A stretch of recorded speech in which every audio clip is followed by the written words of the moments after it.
In the small town of Millstone, Virginia, where most people lived on the same streets their grandparents had, Millstone High School was more than just an educational institution. It was the heart of the community. Generations had passed through its faded hallways and sat in the same rows of aging desks. That's why it hit the town so hard when in October 2007, a beloved history teacher was found murdered in his own classroom in broad daylight between periods. The crime not only stunned the quiet town but also revealed a web of obsession, impersonation, and betrayal, leading to one of the most disturbing revelations in Millstone's history. The man teaching in room 12 wasn't who he claimed to be. NMR. Alan Draper, 46, had taught history at Millstone High for nearly 20 years. He was mild-mannered, known for Civil War reenactments, and had recently taken a leave of absence for family matters, according to school officials. In his place came Mr. Ellis Wade, a substitute teacher with impeccable references, a calm demeanor, and an uncanny resemblance to Draper himself. So much so that students joked, did they just clone the guy? For 3 weeks, everything seemed normal, until October 18th, when a student found Draper's body inside room 12's supply closet, stabbed multiple times, already decomposing. NTHE entire school was locked down. Police arrested Ellis Wade at the scene, but quickly discovered no such person existed. The substitute's ID was fake, his references fabricated. His real name was Peter Mallory, 38, a former student of Draper's from the late 1980s, who had been expelled for harassing Draper and had since vanished from public records. Investigators found that Mallory had stalked Draper for years, gathering information, forging credentials, and assuming his identity. He believed Draper had stolen his future and had spent 2 decades planning the perfect revenge by becoming him and killing him in the place he loved most. Mallory had murdered Draper in his home, kept the body hidden, and then taught his classes as Draper's substitute for 3 weeks, slowly removing Draper's personal effects from room 12 and replacing them with his own. The plan unraveled only when a student opened the closet, searching for spare notebooks. Mallory was declared criminally insane, confined to a maximum security psychiatric hospital. The town of Millstone was never the same. Room 12 was permanently closed. A memorial plaque hangs outside its door, though many say it should have been removed. Students claim they sometimes hear lectures from inside, even though it's been sealed for over a decade. The town of Cedar Hollow, Montana, was the kind of place where scandal rarely lasted more than a day, and secrets rarely stayed buried. But in February 2012, a murder inside Cedar Hollow High School turned the town upside down, not only because of who the victim was, Ms. Joanna Hale, a beloved English teacher, but because of how her killer was caught. It wasn't fingerprints or CCTV that solved the crime. It was a message left in chalk on the classroom board, written in a strange code that led a student to uncover the truth and the double life Ms. Hale had been hiding. NMs. Hale, 33, was young, charismatic, and known for her passion for poetry and literature. Her classroom was filled with quotes from Sylvia Plath, Dickinson, and Rimbaud, and she often encouraged her students to keep personal journals, promising she'd read only with permission. But beneath her artistic charm, Hale was entangled in a secret relationship with Daniel Keating, the married principal of the school, a man 15 years her senior. Few knew of their affair, though rumors had swirled among staff. And on February 14th, Valentine's Day, students arrived for first period to find the classroom locked. By second period, a janitor unlocked the door and found Hale's body slumped over her desk, throat slashed, blood pooling beneath her. On the chalkboard, written in large looping letters, was the phrase, "Not with a bang, but a whisper." Police arrived immediately. No sign of forced entry, no weapon at the scene. It appeared Hale knew her killer.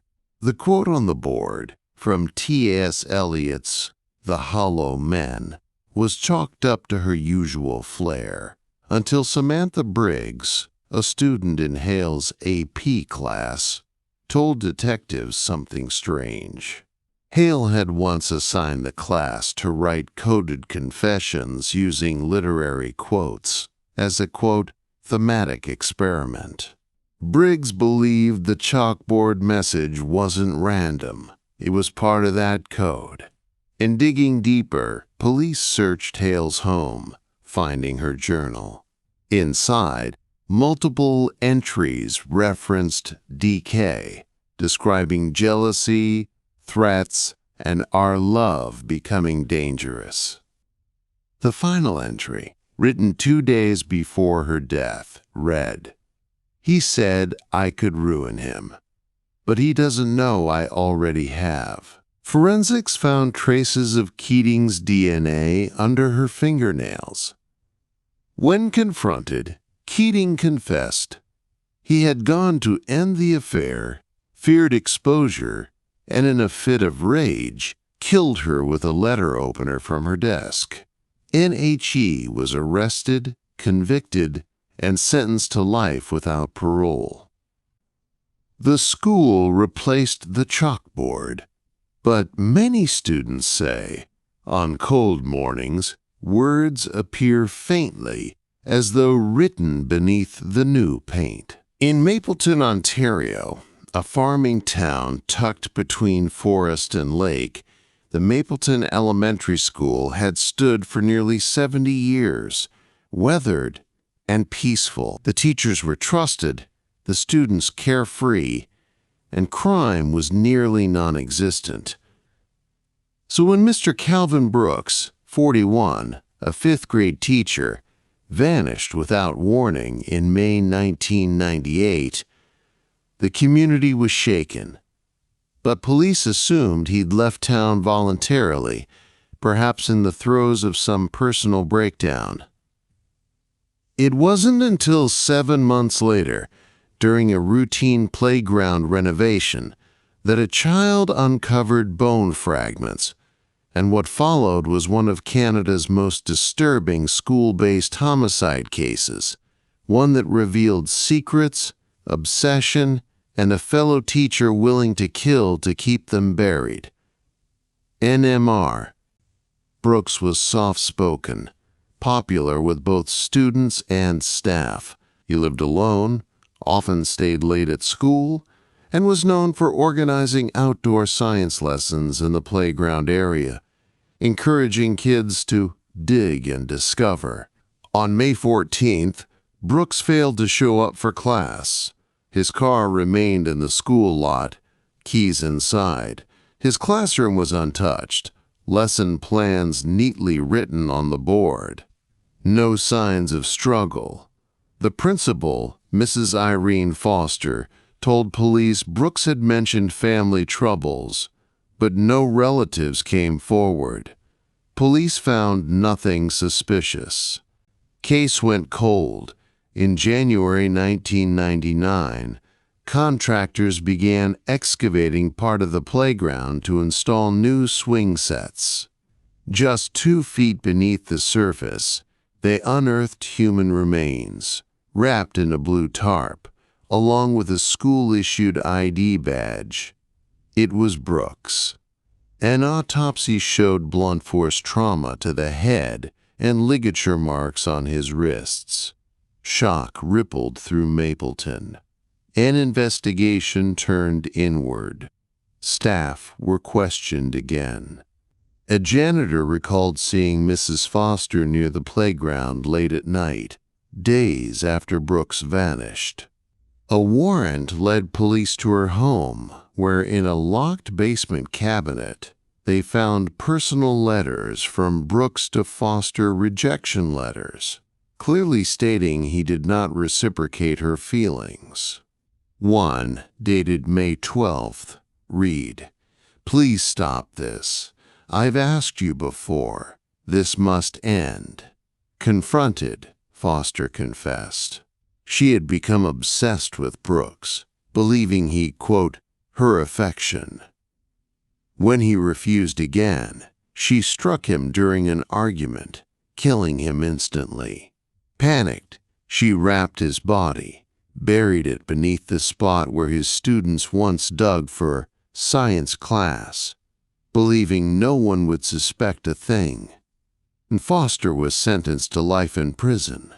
The playground was removed, replaced with a garden memorial. But locals claim that after rainstorms, small blue fragments of tarp still rise to the surface, as if the earth refuses to forget. In Eagle Rock, Idaho, a quiet town nestled among pine-covered hills, Eagle Rock High School was the center of daily life, a place where people assumed their children were safe and where staff were regarded as pillars of the community. At the top of that pillar stood Principal Gerald Niles, 57, a stern but fair man who had led the school for over 25 years. Revered by parents, respected by staff, and feared quietly by students, he was the kind of figure no one dared to question. Until, in April 2001, a student disappeared, and a chain of events unraveled the pristine image of both the school and its leader. What was discovered inside a locked room behind the principal's office would horrify authorities, a space filled with surveillance tapes, dossiers on students, and something even darker. The student's fate, and the secrets kept by Gerald Niles, would shock the entire nation. Namie Cross, 17, was bright, outspoken, and often clashed with authority figures. She had recently begun writing opinion pieces for the school newspaper, some of which criticized the administration's secrecy, especially the locked room behind Niles' office, a place rumored by students to be the punishment room. On April 11th, Amy never returned home. Her locker was untouched, cars still in the lot, but there was no trace of her. Police began an immediate search. Principal Niles told them Amy had been absent that day, citing attendance records. But a janitor came forward stating he'd seen Amy enter Niles' office that morning and never saw her leave. No warrant was obtained. Inside the locked back room, police discovered walls lined with monitors, recording feeds from hidden cameras placed around the school, in hallways, classrooms, even the girls' restroom. Dozens of VHS tapes were found, along with folders containing notes on hundreds of students, including detailed files on Amy. One file was labeled Dissenters and included Amy's recent articles, photos of her in the hallways, and handwritten notes. She knows too much. Beneath a trapdoor in the floor, investigators found a soundproofed storage area, and in it, Amy's backpack, her clothes, and blood. No body. Forensic evidence tied the blood to Amy. Principal Niles was arrested at home, attempting to burn documents in his fireplace. He refused to speak, offering only one sentence: "I kept them safe from themselves." Despite extensive searches, Amy's body was never found. Niles was convicted on multiple counts, including manslaughter, unlawful surveillance, and kidnapping. He died in prison 2 years later. The school was shut down, later demolished. To this day, locals avoid the overgrown lot where it stood, claiming they hear static when passing by, and sometimes a girl's voice calling for help. In Ashcombe, a village in the English Midlands, life was quiet, familiar, and safe. Or so it seemed.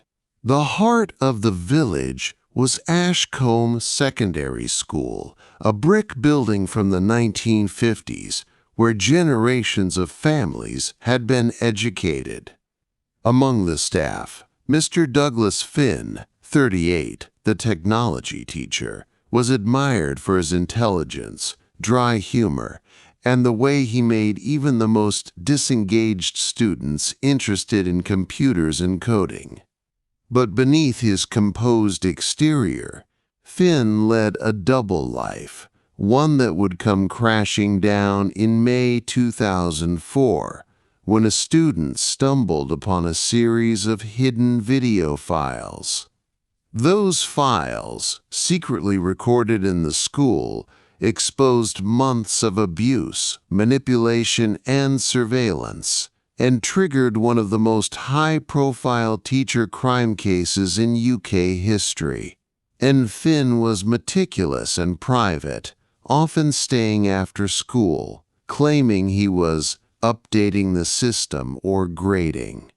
He discouraged students from touching his personal computer, which was password protected, though one student, Ryan Malcolm, 15, who often helped him with AV equipment, noticed strange background apps running, recording software, motion detectors linked to classroom cameras.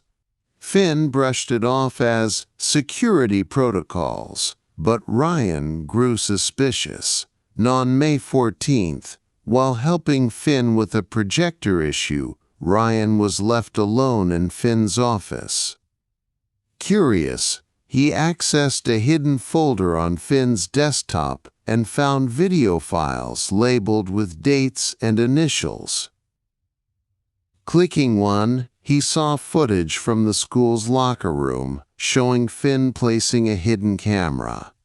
Other videos showed him following female students, documenting their routines, and worst of all, Finn interacting with students behind closed doors, under the guise of detention, manipulating them, offering them gifts, and crossing lines of trust. Ryan copied several files onto a USB drive and showed them to his parents. Within hours, the police were involved. A raid of Finn's home revealed dozens of DVDs, each labeled, along with a handwritten journal where Finn described control scenarios and methods of grooming.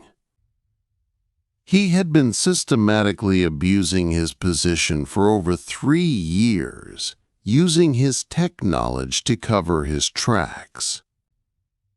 His victims, over 8 confirmed students, came forward after his arrest, and Finn confessed to filming over 200 hours of footage, believing he was studying human behavior.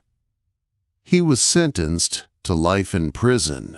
The school IT system was overhauled, and Finn's former classroom was gutted. A plaque now hangs outside, not in memorial of Finn, but in honor of Ryan Malcolm, whose bravery exposed the truth. In Mason Ridge, Colorado, nestled in the foothills of the Rockies, Stone Mill High School was known for its rigorous science program and award-winning chemistry department. At the center of it stood Mr. Raymond Kessler, 52, a stern, respected chemistry teacher who had taught at Stone Mill for over 2 decades. His lab was filled with old equipment, dusty trophies, and a strict code of conduct. No nonsense, no mistakes. But behind the lab door, Kessler was hiding a grudge against one student in particular, Aaron Dyer, 17, who Kessler believed had ruined his career a year earlier. On March 3, 1993, during a routine chemistry lab session, an explosion rocked the school, killing Aaron instantly and injuring 2 others. Authorities first blamed a student error, but a deeper investigation revealed malicious tampering and that the real cause of the explosion was premeditated revenge. Aaron Dyer was a bright but rebellious student known for challenging authority. In 1992, Aaron had reported Kessler for inappropriate behavior, not abuse, but for falsifying lab results to win a statewide competition. The scandal had quietly ended Kessler's chances at promotion and resulted in a suspension. When Kessler returned, his demeanor was colder, his focus tighter, especially on Aaron. On that March day, the class was performing a basic combustion experiment. Kessler provided the materials, gave instructions, and watched. Witnesses say Kessler assigned Aaron to a different station, one set up closer to the gas line, claiming it was, quote, for safety. Minutes later, Aaron's station exploded, engulfing him in flames. The lab filled with smoke. Chaos erupted. Fire marshals investigated. Initially, they blamed a student's mishandling of chemicals, but a paraprofessional, Mr. Lennox, told police he had seen Kessler modifying equipment the day before. Forensics confirmed the gas valve at Aaron's station had been altered, allowing gas to accumulate undetected. Kessler denied involvement. A search of his home revealed a notebook, entries growing darker over months. He took everything. He will pay. Surveillance footage showed Kessler arriving early that morning, hours before anyone else. And Kessler was arrested, convicted of second-degree murder, and sentenced to 40 years. The lab was destroyed, rebuilt into a memorial garden for Aaron.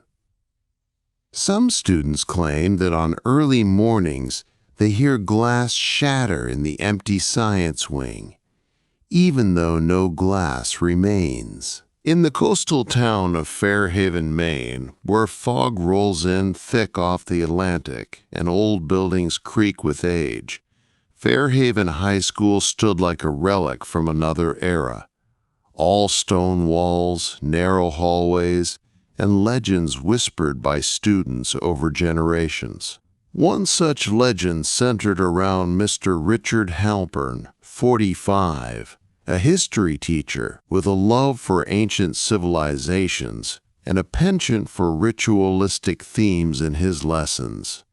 Halpern's eccentricities, from burning incense during class to reciting passages in ancient languages, were tolerated, even joked about. But on October 22, 1986, Halpern vanished without a trace during school hours. What was left behind? A locked classroom, a cryptic audio tape, and his missing class of 14 students became one of the strangest unsolved disappearances in American education history. NTHAT morning. Halpern's first period class entered room 201 as usual. Witnesses say Halpern seemed more agitated, pacing, and muttering something about the threshold and "this will be our final lesson." No one saw the class leave. When the second period teacher tried to enter, the door was locked from the inside. After multiple failed attempts, the principal forced entry, only to find the room completely empty, chairs pushed aside, windows closed, no sign of Halpern or the 14 students. On the teacher's desk, an audio cassette sat labeled, "Lesson Complete." Authorities were called. The tape played chanting, followed by Halpern's voice low and distorted, speaking in Latin, then English. "They crossed the veil. We are history now." The rest of the tape dissolved into static. Massive search followed. No signs of a struggle, no bodies. Personal items of the students remained in the room. Backpacks, notebooks, jackets, but nothing else. Surveillance footage from the hallway showed no one entering or leaving during the period. Local legend claimed Halpern was part of an obscure cult, obsessed with disappearing civilizations. His home, when searched, was found to contain maps of ancient ruins, drawings of portals, and walls covered in Latin phrases, including one repeated again and again. Non returnis. He will not return. NTHE case was closed without explanation. Room 201 was sealed permanently. The school now uses odd period numbers only, omitting room 201 from all maps. On October 22nd each year, some students claim to hear chanting near the sealed door, and others swear they've seen shadowy figures seated at desks, visible only through the frosted glass window. In Bellevue, Ohio, a small industrial town trying to hold on to its fading past, East Bellevue Middle School was the kind of place where nothing changed. Same teachers, same classrooms, same old radiator pipes clanging in winter. Among the staff, Ms. Clara Jensen, 62, was a fixture. The 8th grade math teacher, known for her strict discipline, antique clothing, and obsession with record-keeping. She was the type who never missed a day, who wrote everything by hand, and who locked her grade book in a drawer each night like it held state secrets. So when she failed to show up for class on March 17, 2009, students assumed it was a medical emergency. What they didn't expect, and what no one was prepared for, was that her body would be discovered weeks later in a hidden attic space above her own classroom. Her death never reported, her grade book missing, and a sealed staircase exposed for the first time in decades. NTHE day she vanished. Ms. Jensen's classroom was unlocked, but her personal drawer was empty. Police searched her home. Nothing unusual. No signs of a struggle. Her car was still in the parking lot, covered in dust. The school carried on. A substitute was hired, and most believed Jensen had either suffered a breakdown or had passed quietly at home. The school board refused to comment. But one student, Emily Marks, 13, remained suspicious.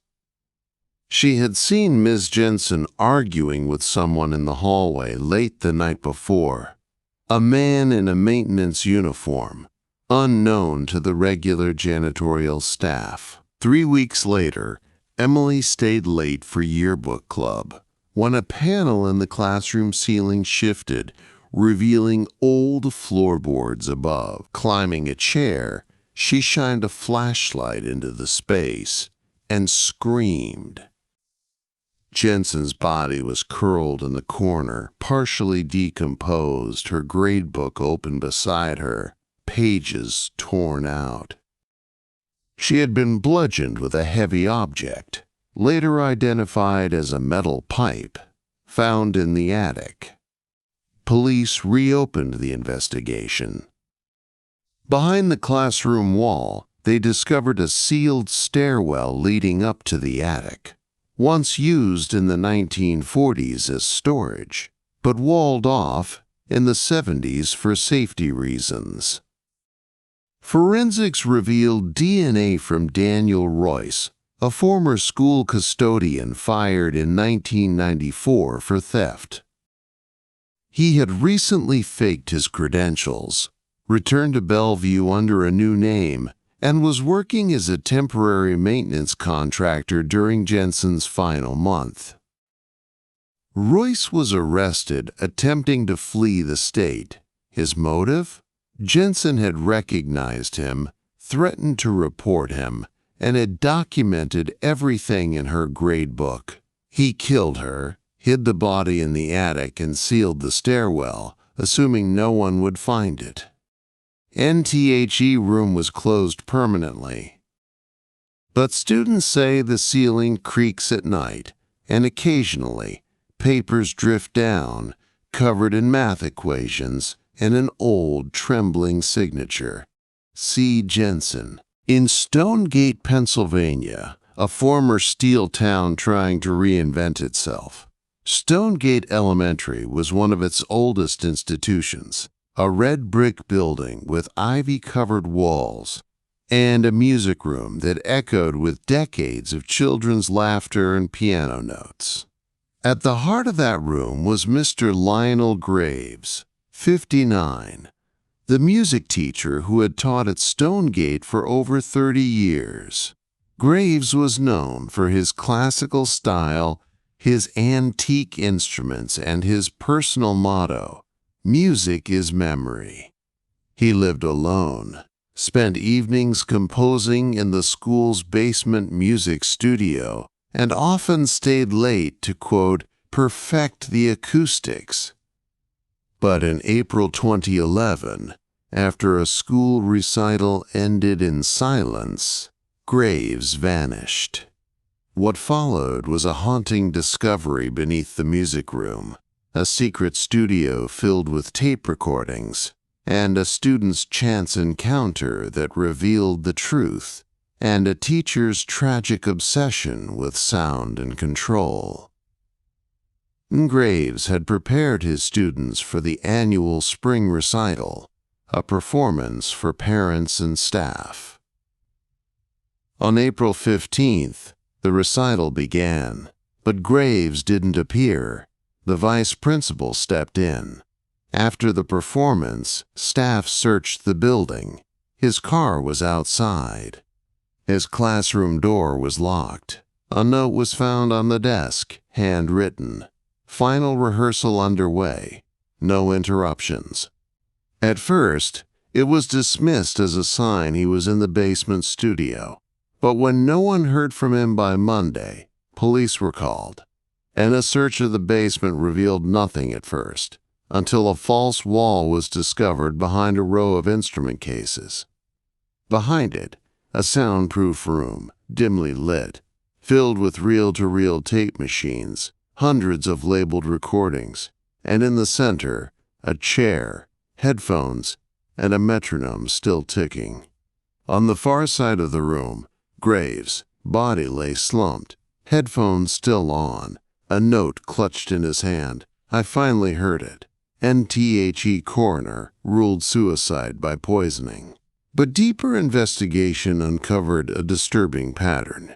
Each tape was labeled with student names, dates, and musical pieces. Police determined Graves had been secretly recording students for years, not just performances but private moments before and after class, manipulating audio to create layered compositions he called memory symphonies. His journal, found nearby, described an obsession with capturing essence through sound and a paranoia that real memories were fading. He believed sound could preserve truth, even souls. NBUT, the most chilling discovery, came from one unfinished tape labeled April 15th Final Movement. It featured Graves' voice, calm and measured. "They'll never understand, but they'll hear me forever." In the background, faint sobbing could be heard, followed by Graves playing a haunting melody on piano, ending in silence.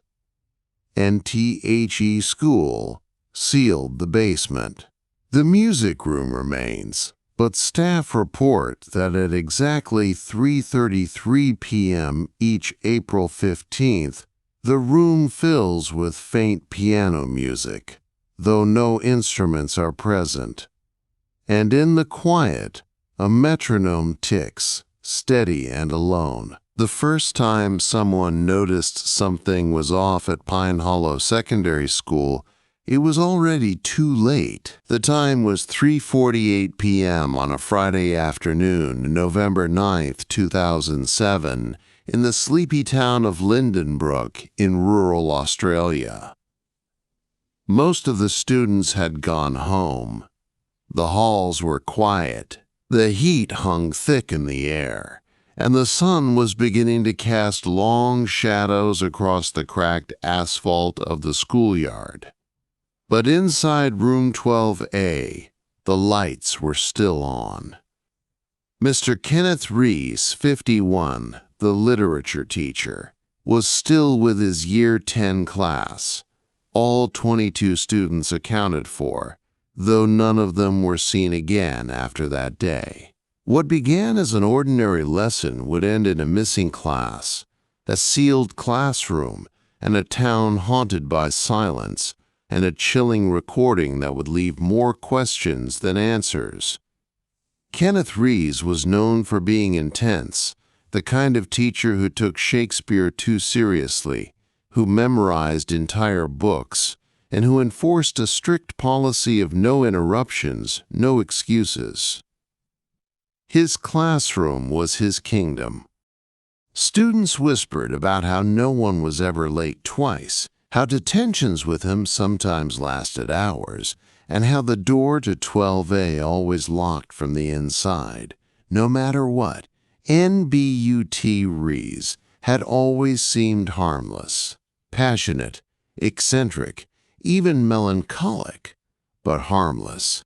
He lived alone in a crumbling farmhouse on the edge of town. His wife had left years ago. He had no children.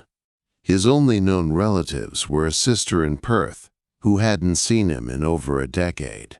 He arrived early, left late, and spent most evenings grading papers or reading in his classroom long after dark. He was respected, even admired, despite the whispers. On November 9th, the students entered 12A at 2 p.m., the last class of the week. They were scheduled to continue their analysis of The Tempest, a play Rees often called the final play, the storm that never ends. By 2:15 p.m., the classroom door was shut and bolted, unusual, but not questioned. No one remembers seeing the class again after that moment. At 4:30 p.m., the cleaning staff noted that room 12A was still lit, but the door was locked tight. Curious, the janitor knocked twice. No answer. He tried the handle, which didn't budge. He assumed Rees had given the students extra homework. A detention, perhaps. He left. And on Monday morning, November 12th, the school opened as usual. But room 12A remained locked. Students were marked absent. Rice's car was in the lot. All 22 students were nowhere to be found. Their parents began to call the school in panic. The school finally contacted the police. When officers arrived, they forced the door open. Inside, they found neatly arranged desks, each with an open notebook, pens aligned, and copies of The Tempest open to Act 5. The room was silent, cold, and empty. But near Reese's desk was a small cassette recorder, still running, the tape spinning slowly. The recording was stopped, and when the tape was analyzed, it revealed something disturbing. The first 40 minutes captured a normal lesson. Reese reading from the play, students discussing. But slowly, the tone shifted. Reese's voice grew erratic, repeating certain lines over and over. We are such stuff as dreams are made on. Our little life is rounded with a sleep. The students grew silent. Then, at minute 48, Reese whispered, "It's time now. Close your eyes. No one will leave. Not anymore."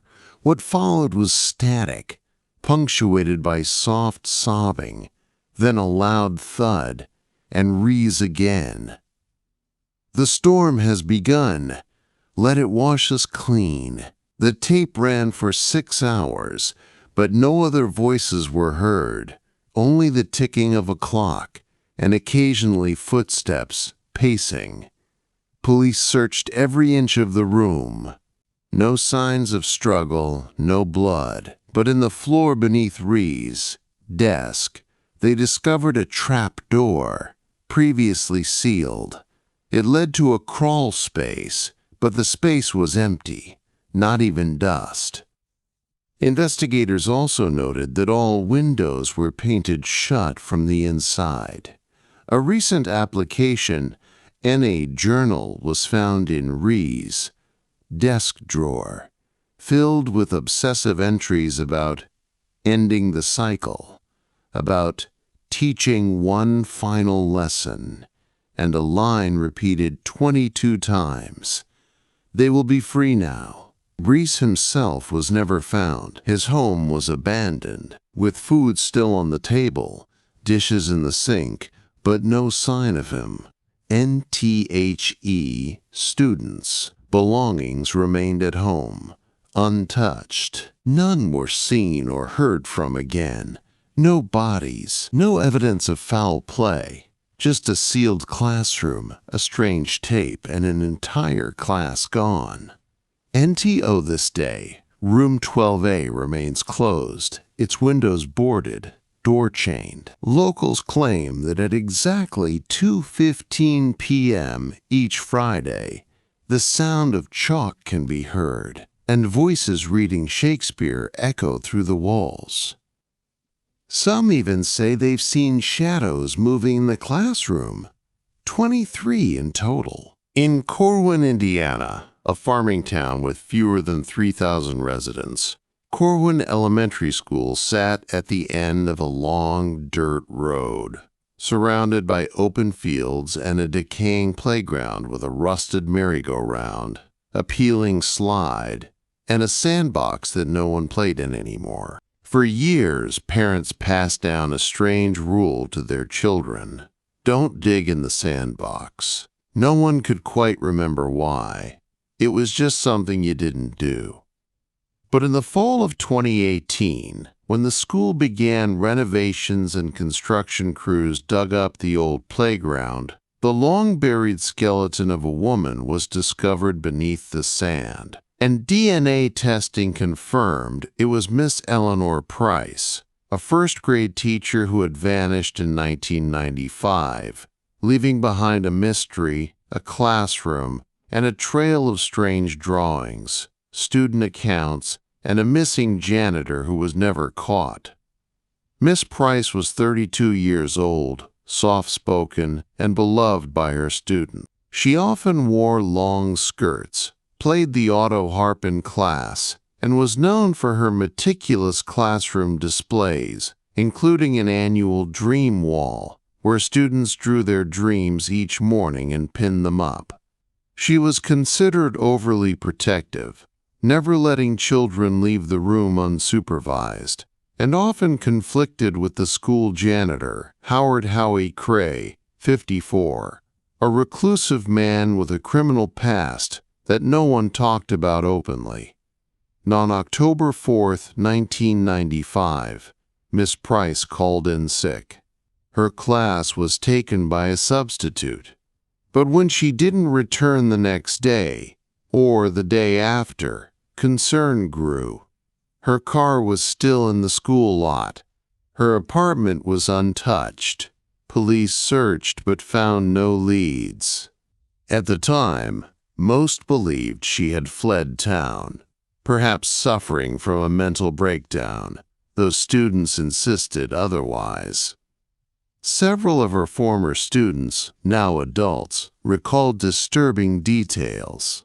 One boy, Toby Lamplight, said Miss Price had warned them not to go near the sandbox. Another, Lena Marsh, remembered drawing a bad man who Miss Price took and burned.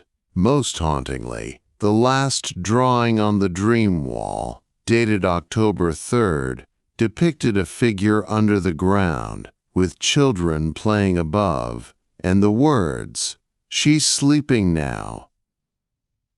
In construction in 2018 led to the sandbox being dug up.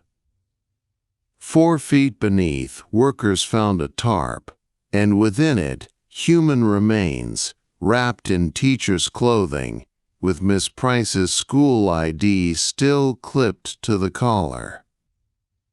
Cause of death: blunt force trauma. Near her body was a janitor's keyring, rusted, with initials HC.